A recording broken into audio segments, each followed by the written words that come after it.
नमस्कार मंडळी, आज आपण पोहोचलोय अष्टविनायकापैकी एक गणपती, तो म्हणजे आपला महाडचा गणपती।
वक्रतुंड महाकाय सूर्यकोटि समप्रभा निर्विघ्नं कुरु मे देव सर्वकार्येषु सर्वदा।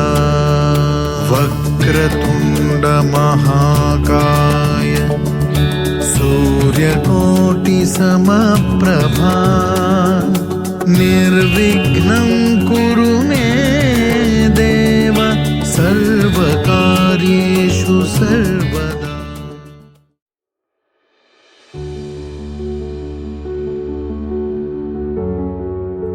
वरद विनायक अष्टविनायकापैकी एक असणारे हे देऊळ रायगड जिल्ह्यात येते। ही मूर्ती स्वयंभू असून ती धोंडू पोंडकर यांना जवळच्या तलावात मिळाली। या देवळाला पेशव्यांनीही बरीच मदत केली। तसंच देवस्थानाने खूप चांगली व्यवस्था केलेली आहे। ते राहण्यासाठी भक्तिनिवास देखील आहे, त्यातल्या त्यात जेवणाची व्यवस्था। आणि समोर तलावाच्या काठी जर बघितले गेले तर आपल्याला प्रत्येक ठिकाणी बाकी देवांचे देखील मंदिर मिळतात। तर समोर थोडं पुढे चालत गेलं तर आपल्याला दत्तगुरूंचे मंदिर मिळतं। दत्तगुरूंच्या मंदिरामध्येच शनिदेवाचे मंदिर आहे। आणि थोडंसं समोर अजून आपण तलावाला जर एक फेरा मारला तर आपल्याला पुढे विठ्ठल रुक्मिणीचं मंदिर सुद्धा मिळतं आणि तिथूनच आपला शेवटचा प्रवास संपतो।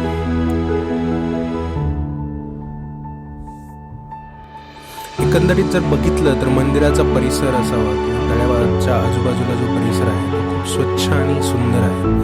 आजूबाजूला शेती आहे, शेती असल्यामुळे इथे एक वेगळंच नयनरम्य वातावरण निर्माण होतं आणि शांत देखील आहे।